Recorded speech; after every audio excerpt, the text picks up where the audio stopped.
ഇതിനെ പറ്റി എനിക്ക് സ്വന്തം ജീവിക്കാൻ എനിക്ക് പ്രാപ്തി, എനിക്ക് ജോലിക്ക് പോകാൻ കഴിയാം, കിട്ടിയാൽ 10-15 രൂപയൊക്കെ കിട്ടുള്ളൂ, എന്നാണ് ഞാൻ ജീവിക്കും. പിന്നെ ലൈംഗിക സുഖത്തിന് ഇന്ന് എല്ലാ സംവിധാനമുണ്ട്.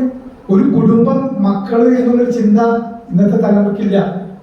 മക്കളെ ഉണ്ടാവണം, അവരെ വളർത്തണം, അവരെ കൊണ്ട് ഗുണം കിട്ടണം, അങ്ങനെ ചിന്തയൊന്നുമില്ല. പിന്നെ താൽക്കാലിക ലൈംഗിക സുഖത്തിന് മാർഗങ്ങളൊക്കെ ഇഷ്ടംപോലെ സുലഭമാണെന്ന്, ഇഷ്ടംപോലെ. അപ്പൊ പിന്നെ അത് തല്ലിപ്പിരി, അവർക്ക് ധൈര്യമുള്ളൂ. എന്നെ കുറിച്ച് നിങ്ങൾ തോന്നിയിട്ട ആശയപ്പെടേണ്ട. ഇനി മറ്റൊരാളില്ല, മറ്റൊരാളില്ല. ഞാൻ വീട്ടിൽ ചെന്നേറി എന്റെ താഴെ വന്ന് ഇപ്പം കൊച്ചുണ്ട്, അവളുടെ കാര്യം അവതാളത്തിലാവും വിചാരിച്ചിട്ട് ഇവളെന്ത് ചെയ്യാ, പിരിഞ്ഞു പോവുക. പിന്നെ ഇവനിട്ട് മൂക്കൊണ്ട് ചായും ഇങ്ങനെ വരിക്കാത്തോ എന്ന് പറഞ്ഞ് നോക്കിക്കുന്നത് അടുത്ത തലമുറ അനുഭവിക്കാൻ പോകുന്ന വിപത്താണ്.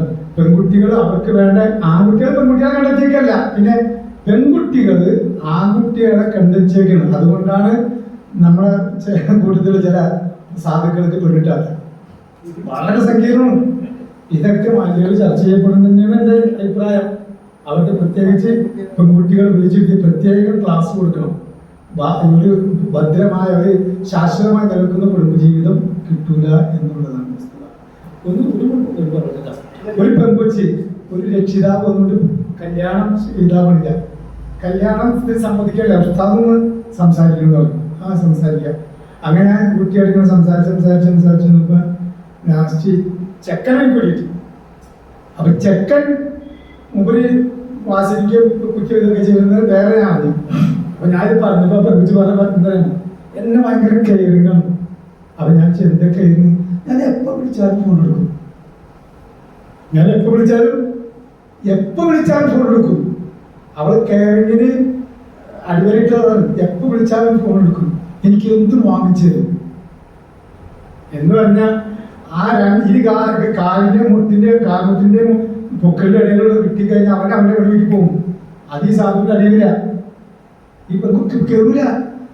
എന്തിനാ അവൻ ചങ്ക് പൊളിച്ച് കാണിച്ചു കൊടുത്താൽ ഈ പെൺകുട്ടികൾക്ക് മാറൂല. ഈ കുട്ടി പറഞ്ഞാണ്, ഞാൻ പറഞ്ഞു മോളെ ഇതിന് അവനെ ഒരു പ്രാവശ്യം മയക്കുമരുന്ന് പോലീസ് പിടിച്ചാലേ ഇപ്പൊ അവന് കച്ചവടം ഇല്ലേ, അവനത് ഉപയോഗിക്കുന്നു. എന്നെ ഭയങ്കര ഇങ്ങനെ തന്നെ ആ കുട്ടികളെ പറച്ചിലാണ്. അപ്പൊ ഈ രൂപത്തിൽ സ്വപ്ന ലോകത്താണ് നമ്മുടെ പെൺമക്കളൊക്കെ വളരുന്നത്.